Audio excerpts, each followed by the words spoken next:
I love the enthusiasm for my boy Bill Nye. Can we hear it one more time for that amazing run of Bill Nye? Bill. You know, inertia is a property of matter. Oh, really? Yeah, science rules. Oh my gosh, amazing. Welcome everybody. This is the GDQ science demonstration. I am Adef and I am joined by Ruby Hart. Ruby, how are you? I'm doing really well. How are you, Adef? I'm excited. This is presented by LabX, a program of the National Academy of Sciences. Ruby and I actually did this 2 years ago. We had the fortune of this amazing segment where we're basically just allowed to talk about science. For those of you that don't know, I am a speedrunner, but I also have a background in the sciences. I studied physics in college and I got my master's in physics, and LabX said, talk about science. So we're here to do it again. Last time I did magnets. This time I want to talk about something that has been on my mind for a couple of years and probably on a lot of your minds. And I want to sort of demystify some things that I think a lot of people don't know. And I'm talking about energy generation. So specifically, how do we as humans take what is around us and create electricity? Because I think this is a really important thing, especially now with the climate crisis, understanding how energy is made. I mean, it courses through everything in our lives, our phones, our walls, everything. And so I think understanding that a little bit better, maybe demystifying some things, some misconceptions, or confirming some things you already knew is really helpful. And a lot of the just bridge of, yes, we can make energy with kinetic energy, or we can use wind turbines and things like that. I know what a lot of those sources are, but not how it actually gets converted. So this well, is then great. Let's get into it. So I do want to start broadly with energy, the term energy. What does that mean to you? To me, energy means the force that keeps something moving, whether that be with your body, like exuding energy for the sake of moving yourself from one place to another. The same follows with mechanics, etc. Great. Okay. Yeah. So the first, you actually mentioned it, kinetic energy is the first thing I want to talk about. Yeah. So kinetic energy is just the energy of something in motion. Anything in motion has kinetic energy. So, you know, if I drop my marker, it has kinetic energy as it falls. In physics, we represent energy a couple of different ways. I'm going to do my favorite way, which is capital E. I think it's very clear. So we've got capital E for energy. And we're going to talk about several different kinds of energy today. So to denote which one is which, I'm going to use a subscript, and I'll use subscript K. We call this E sub K. That's how you would pronounce that, and that's kinetic energy. That is among the worst Ks I've ever drawn in my life, so we're off to a great start. I don't think anyone's judging you on art here. Okay. Yeah, I think you're fine. So the first question then is, so I had my marker, right? And I held it at a height and dropped it. Yeah. It had kinetic energy, but what was causing that kinetic energy as I dropped it? The gravity. Excellent. So when I raise my marker to a height, it has some potential energy. And in physics, we represent potential energy with a capital, I'll put it over here, a capital U. So we don't use P because P is power. And so U sub G for gravitational potential energy. So as I drop the marker, it converts from gravitational potential, whoop, I dropped it all the way, to kinetic energy, also sometimes called mechanical energy. And the reason I think this is important to talk about and why I think, because any energy capture requires converting energy from one form to another. You can almost think of me holding the marker at a height as like a gravitational battery, right? Okay, I have stored energy in the form of raising the marker up, and then when I release it, the energy is used. So the potential energy, it's sitting in the object, and it can be used once it's actually in motion. It's a little nebulous, right? It's not like in the object, it's like stored in the gravitational field or whatever, but that's basically right. Yeah. So obviously, we have actual batteries, right? We have actual literal, this is a nondescript, store-bought D battery. It doesn't have a logo, and you know what it is. So this battery stores chemical potential energy. So that's another form of energy we have. We have potential, I'm gonna call it U sub C, or potential chemical energy. So inside of a battery is a chemical process waiting to take place. We have a chemical reaction that's sort of just standing. Oh, I pulled the battery away right as they cut to it. This is holding chemical potential energy inside of it. And when I put it in a circuit, then the electrical energy can be converted out of that potential chemical energy, right?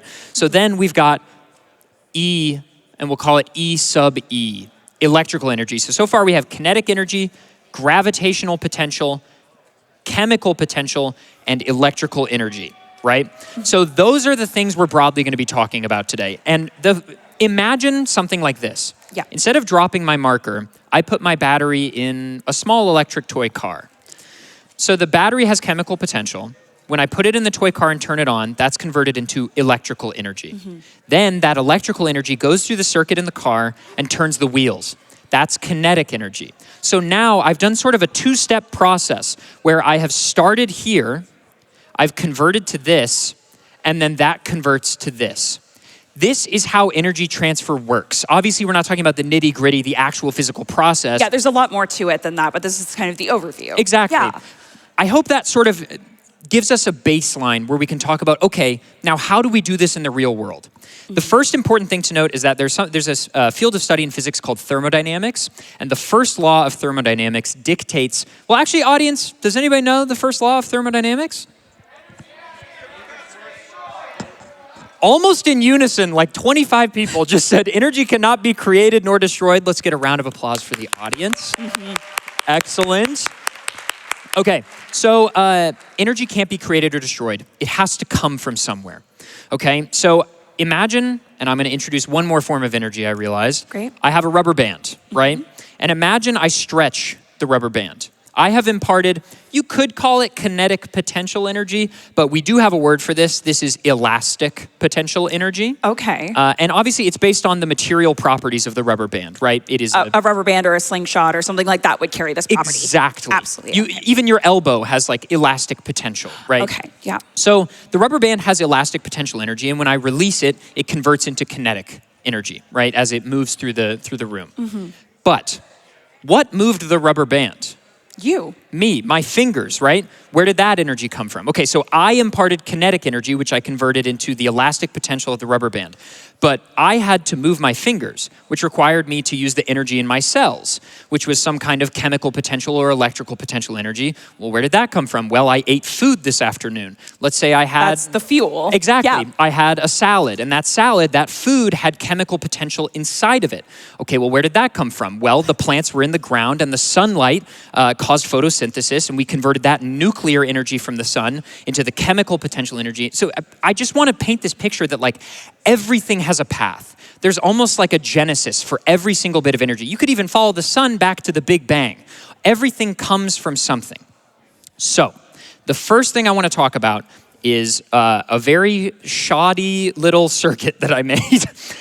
Electrical engineers, please don't judge me. A round of applause, come on. Okay, so this is a breadboard. It's a very simple way to demo circuits. This is a DC motor that stands for direct current motor. And I am going to use my D battery. In fact, Ruby, if you wouldn't mind, I'm gonna hold the motor. Yeah. Just touch this contact, big end to small end to big end. And as Ruby touches, and if we could get the close up again, as Ruby touches the D battery to the thing, we should, maybe the other way. There we go, it starts to spin, here. So take it off for a second. That's cool. Okay, so this is this isn't surprising. You plug the battery into the thing, it moves. Great. But what is fascinating is that this process is reversible. So if you've ever driven an electric car and you've had magnetic braking to regain energy, it is the exact same principle I'm about to describe. That's cool. So let's say instead of the battery powering the motor, I use the motor to charge the battery. So it's hard to display this with a battery that has lots of charge left in it, and obviously we can't tell how much is in the D battery, but instead of using my battery here, imagine the battery was dead, and for that I am going to use an LED. So I'm going to plug an LED into this circuit, and I am going to spin the motor, and if we could kill the lights really quick. Okay, I'm gonna spin the LED, or spin the motor, and you can see it powers the LED briefly as it spins. Because you're creating energy on the other side, which is then producing the light. It's the exact same process, just in reverse. I am literally just, and you can even see it with the lights on, which is nice. I am literally doing the exact opposite process. And what is going on inside of this motor, and if you want a refresher, you can watch last time's segment from 2 years ago. There are magnets inside of the motor, and when I plug the battery into the motor, the electromagnets are in opposite polarity, and they spin when electricity is imparted in them, causing it to move. But I'm doing the opposite. I am spinning the motor, which means I'm spinning the magnets, and when the magnets pass over each other, they power the circuit. That's so cool. This is, in principle, how almost every single energy capture device humanity has ever made works. Almost to a T. Let's go back a couple hundred years. to a grain mill. Let's say we have a water mill for a grain mill, right? We've got a water wheel. Okay, so if we go back to our system, right? Yeah. We've got water atop a waterfall, which is which one of these? Oh, I would say that would be potential. Yes, we've got gravitational potential in the form of water at the top of a waterfall. The water starts to fall. Now that gravitational potential is being converted into kinetic energy, right?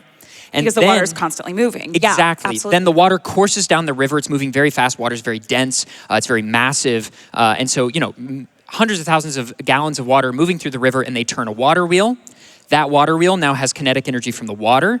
And then that water wheel turns a series of gears that turn a grain mill to, pound grain. That is 1,000-year-old technology that is using this principle. And we have modern forms of this. The first one I'm going to talk about is wind turbines, which is a very renewable, and you were talking about this a second ago. Yeah, no, it's also just an incredible energy source that people have been trying to tap into more because of the lack of pollutants, or like significantly less than you would have from gases and oil and things Precisely. like that. Yeah. And how a wind turbine works is this. You have massive, massive wings. The wind turns the turbine, and inside there is just a massive one of these, basically, a massive motor. And as we turn the wind turbine and it turns this motor, we just now have what we didn't have, 1,000 years ago, 500 years ago, which is really elegant batteries and cells that can store that energy and pump it out to the grid. That's it. It's really just this, but massive and using wind. And the same thing is true of lots of other forms of energy, and I'm going to talk about them sort of broadly from least renewable to most renewable. Once we get to the more renewable side, I'm just going to name them as I think of them, so they're not like in exact order. Yeah. But we can start with coal and oil. So coal and oil, fossil fuels, very common way to power our homes and has been for many hundreds of years. And the reason for this is largely because coal burns very easy. If you've ever started a campfire or a grill with charcoal, you'll know this. It burns like instantly. And it runs very hot and very fast. And this is very good. Now, how do we capture the energy from burning coal? I mean, they were doing this 100 years ago, 200 years ago. The principle is actually quite simple. We use water again. Water is very abundant. It's very good at storing energy. Water is very good at transferring energy. So all we do is we heat up the coal or the oil or whatever we're burning, and that then in turn heats up a massive vat of water. As the water boils, steam, water vapor escapes, and we funnel it into, you're not gonna believe it, a turbine. What? Oh my gosh, crazy. We yet again use this principle of using, and turbines are basically just anything turned by a fluid like a gas or a water or anything like that, a liquid or a gas. We turn the turbine and then that powers our homes. But again, it's the source of turning the turbine, in essence, the source of heating up the water. In that case, coal. But there are other ways to heat up the water that doesn't require CO2 to be released into the atmosphere, notably nuclear energy. So nuclear energy, I think, has kind of a PR problem, if anything. I would like to ideally demystify for you all today some misconceptions you might have about nuclear power. Yeah, please. I'm not a nuclear scientist. I'm not lobbied by nuclear power or anything. I just think it's important for us in this day and age to harness as many renewables as we can. And we have a lot of infrastructure already set up for nuclear, so it would be a shame not to use it.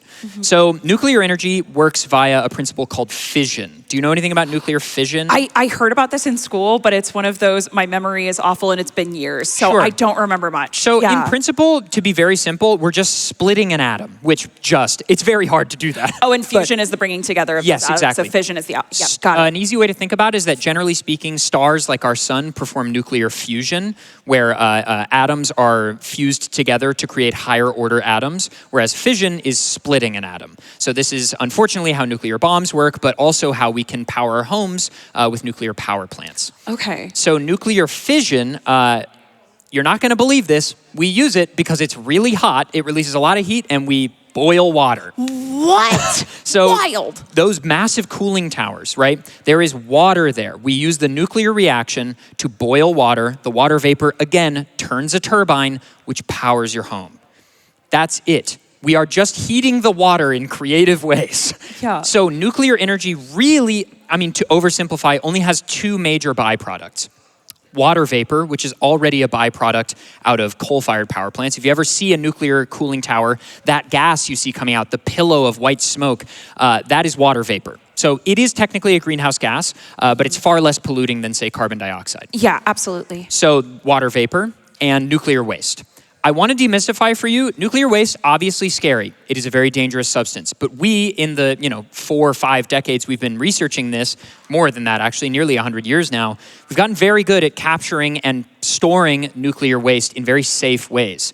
It's stored in very protective barrels, put underground, and you will literally never deal with it in your life. The big issue, obviously, is that there have been 3 major nuclear disasters in the last 100 years. Fukushima, 3 Mile Island, and Chernobyl are all disasters. Of course, nobody should have had to lose their lives 100%. However, the loss of life due to burning coal and oil and fossil fuels over the last 150, 200 years far, far, far, far outmatches. It's almost impossible to comprehend the people. I mean, we're talking about PCF, people who have lung complications, cancer complications, people who work in the mines, the animals whose lives have been completely disrupted by fracking or coal mining. Coal bad. Yeah, it feels like we've been so desensitized to it because that was the only method, or that was the primary method for so many years. But now there have been these 3 particular disasters, and it's really but there's no denying that this is a nuanced issue, and people's lives, especially here in the States, are very rooted in coal communities, and I don't deny that that is a very complex problem that someone in the government ideally would solve. But the bottom line is that we have these renewables that we can use, and nuclear energy, though it has had some big moments of disaster, is overall safe and probably powering many of your homes right now. So call your representatives. All right, so after that, we're going to talk about hydroelectric. This one's very simple. It's just a more modern version of our water mill. Yeah, absolutely. I'm going to talk about one particular kind of dam, a gravity dam. Okay. So a cool name. Basically, we have water at the top in a basin, falls down the dam. You're not going to believe this. Can you tell me what it does? Oh my gosh, I bet it spins a turbine and it boils some water. So luckily this one doesn't have to boil any water because we're just using gravity to fall down the dam and turn the turbine. Oh, that's great. So dams obviously feel really great because there's no emissions, right? We're just turning the turbines. Some dams can cause problems to ecosystems because if you dam up a massive reservoir, you could cause issues for the ecosystem. But overall, obviously, cleaner than coal and oil. Absolutely. Next, we will talk about what I think is pure magic. This one is the only one we're going to talk about today where you're not either boiling water to turn a turbine or using wind to turn a turbine, something to turn a turbine. Of course, I'm talking about solar energy. Okay. Solar energy is genuine, actual magic, but I am going to do my best. So Albert Einstein won his Nobel Prize, not for special relativity, but for something called the photoelectric effect. Okay. So the photoelectric effect is this genius bit of science where basically he observed that if you strike some metals with electrons, that electron will deflect, and when the electron deflects, a photon also comes off of the metal. So basically, he proved that you could create light by bombarding metal with electrons. This is, in principle, how our LEDs work. LEDs are light-emitting diodes. We are using the photoelectric effect and some really intelligent quantum mechanics to light up the diode inside by using this photoelectric effect. That's so cool. This next thing I'm about to say is genuinely the moment that caused me to go into physics in college. This blew my mind. A solar cell, the things that make up a solar panel, is an LED in reverse. Instead of using electricity to power the LED, we use a diode where we use light to generate electricity. It is the photoelectric effect just in reverse. Instead of bombarding a metal with electrons to generate a photon, we are bombarding a metal with photons to generate electrons. It is the exact principle in reverse. There is essentially no emission, obviously, other than the heat generated by a solar panel warming up or whatever, or the latent heat absorbed. And they're expensive, but they're getting cheaper all the time. Solar panels are awesome, so cool. If you're interested, highly recommend checking out more stuff about quantum mechanics, solid state physics. Solar panels are super cool. But that's generally speaking how there are a few others. There's geothermal power. There are other ways to power our world. But I just want to show that there are many, many renewables that we have access to, and modern science and technology and the work, that is propagated by scientists are creating cheaper, more renewable, less emissions for these things all the time. And so there is really at this point no excuse. So get excited about science, about reactions, about energy, and about power generation, because it is cool. It sounds sort of, to use an unfortunate word, a little unsexy to be like, oh, I'm gonna go to the nuclear power plant. But it's not only cool, but it is so important, like you said, especially now. Exactly. Yeah, wholly agree. So that's it. That's all I had for you today.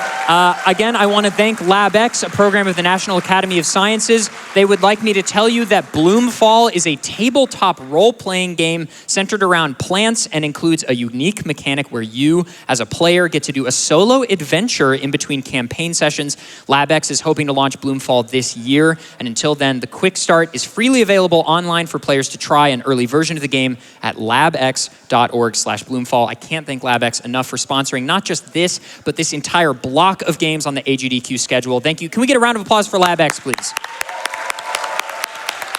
Their mission is to propagate science communication, which is something I really believe in. But that's it for us. Ruby, thank you so much for joining me. It was my pleasure. Thank you, Amazing. adef. Yeah. All right, let's have some more AGDQ.